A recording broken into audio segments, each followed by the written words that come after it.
Geographically, we are very, very close to Lebanon and Syria. And this is one of the main tributaries of the Jordan River, the water that you see here. It's called Banyas, B-A-N-Y-A-S.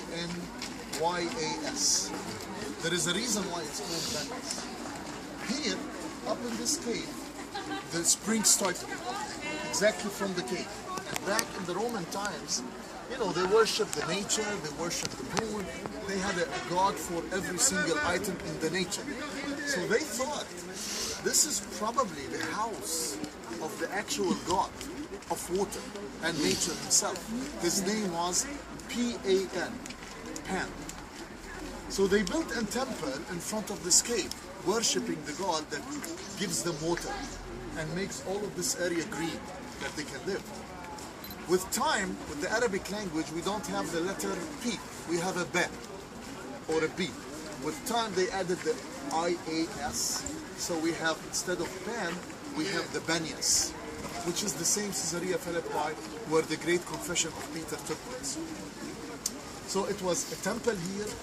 When you go up there, we'll give you some free time. There are some niches for smaller gods. I'm gonna pass by a photograph, a reconstruction or a rebuilding of the whole site. It gives you a good idea how things looked like. It's the Pan temple, it's the square of Pan also, where they would do the sacrifices before the god himself.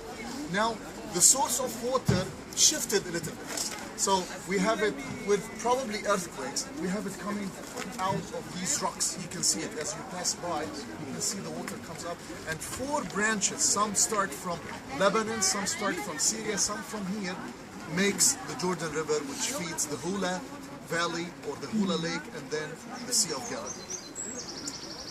Another thing that is related to this site, as John mentioned, the couple of buildings that you see, one is for Elias.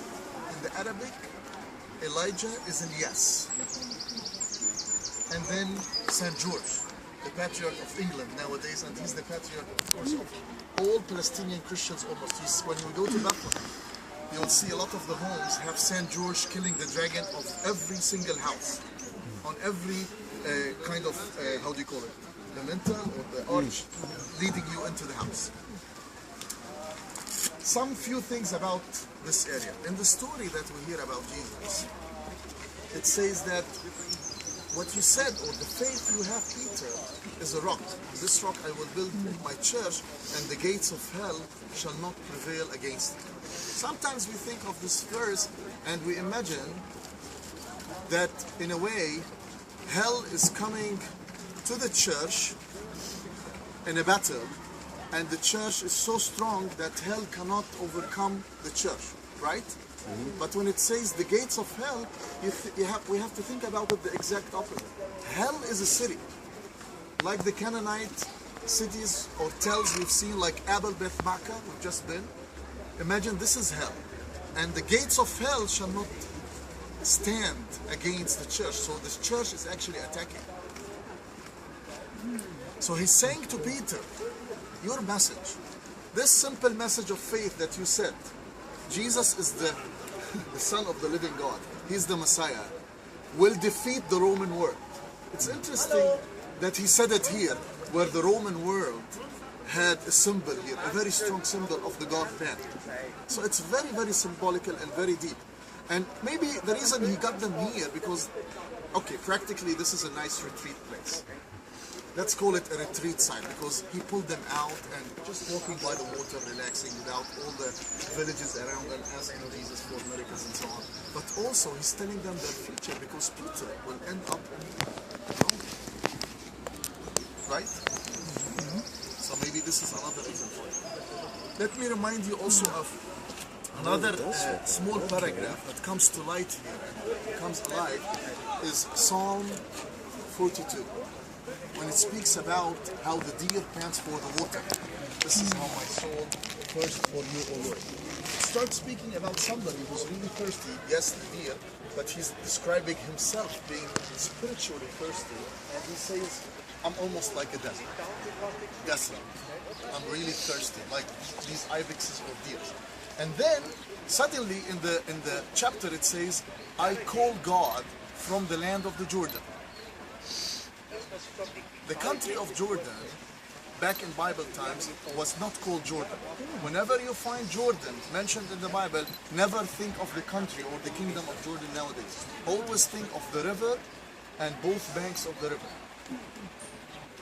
Because back then it was called the Ammonites, the Moabites, the Edomites, or Gilead, this is how it was called. And then he says, I call you from Mount Mizar. Mount Mizar is known to be one of the hills of Mount Hermon. And then it says, your waters swept over me. This little brook ends up in a very, very strong waterfall. The trees and the vegetation that goes along the side are evergreen. It's one of the best areas we have in the whole country in terms of nature and green. So the psalmist is really saying, my spiritual life is as a desert, because he knew this land. I really would like my spiritual life to be like this area. That's why I call you from the land of the Jordan, just beside the water where it's always green. I call you also from here, expecting that your waters were running over, spiritual.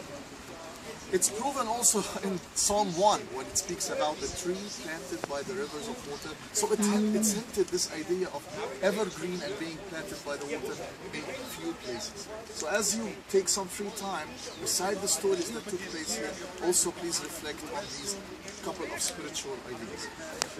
The way to deal with the site, if you need the washrooms right away,